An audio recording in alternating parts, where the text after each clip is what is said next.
Maksudku untuk membeli becak agar kami bisa memberikan penghasilan yang lebih banyak. Penghasilan yang minim sudah pasti mempengaruhi gizi anak-anak kami. Aku sendiri menderita rabun ayam yang membuat aku sulit mengayuh becak di malam hari. Nggak sampean sore kalau beca, sayanya matanya agak kurang, Bang. Nggak normal tuh. Malam juga nggak berangkat. Sedangkan untuk menambah penghasilan, istriku Eli menyusuri wilayah pasar Kanoman menjadi pengemis.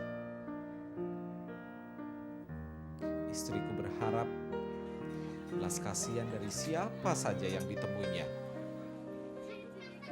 Sebenarnya aku tidak rela istriku berbuat seperti itu untuk mencari nafkah, tapi apa dayaku? Nggak bisa nyelengin tuh, buat makan-makan juga kurang. Ininya menta-menta di pasar. Padahal saya tuh kasihan ini menta-menta di pasar tuh. Sayanya malu karena ada teman-teman Amir, masa Amirnya beca, istrinya menta-menta. Jadi kan saya didegar sama teman. Keluargaku dikaruniai 6 orang anak. Anak pertama kami meninggal. Sementara Imas, anak kedua kami, sekarang sudah berumur 9 tahun. Saat Eli akan melahirkan anak ketiga kami 7 tahun lalu, aku sama sekali tidak punya uang. Saat itu, aku tidak tahu harus bagaimana lagi. Gimana sih, nggak ada pembayaran buat di bidan, buat beli obatnya, buat beli jamunya, nggak punya uang. Jadi saya pikirannya tuh agak ngawur tak apa ya, jadi anak itu dikasihkan.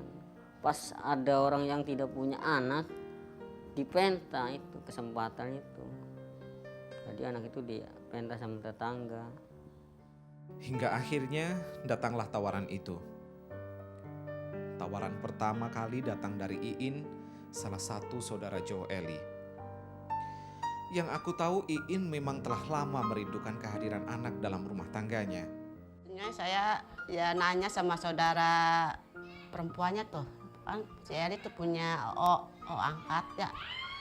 Saya nanya sama ini istrinya, saya tuh, Lan, tuh Eli lagi buntingnya, iya Ci. Kenapa? Ya saya mau ambil aja. Pas ada yang minta, saya tak tahan dulu. Bilang dulu sama istri saya bahwa anak itu mau dipenta sama tetangga. Pas saya bilang sama istri saya, istrinya boleh. Uang pemberian Iin selain untuk biaya persalinan juga kami gunakan untuk kredit becak. Maksudku untuk membeli becak agar kami bisa memberikan penghasilan yang lebih banyak. 250.000, tapi kalau untuk beli beca itu mipil di kredit, bukan dapat beli asli. Jadi ada uang 100.000, jadi kurangnya 400.000, jadi saya nyicil. Gali lubang, tutup lubang, tetap harus aku jalani. Karena itulah caraku untuk bisa menutup biaya menghidupi keluarga. Sampai-sampai aku harus menjual kembali becakku yang telah kubeli dengan susah payah.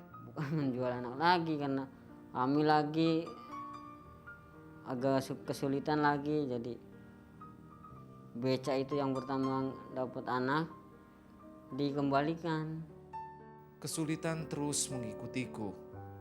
Saat istriku Eli akan melahirkan anak keempat dan kelima, aku kembali bingung dan terpaksa kami pun sepakat kembali merelakan buah hati kami, Silvi dan Ben Harudin.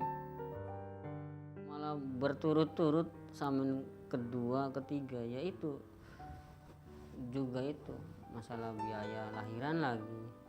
Itu 250.000-an, yang ketiganya 100.000.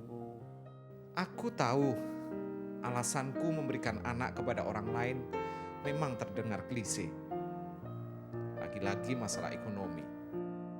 Tapi aku juga berharap anak-anakku bisa menggapai impian dan masa depannya dengan dititipkan pada keluarga yang lebih mampu.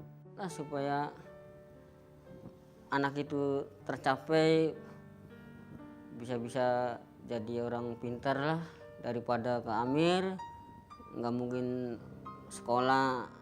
Lantas, apakah aku menyadari telah berbuat kesalahan yang sangat besar dengan menyerahkan anak kandungku pada orang lain?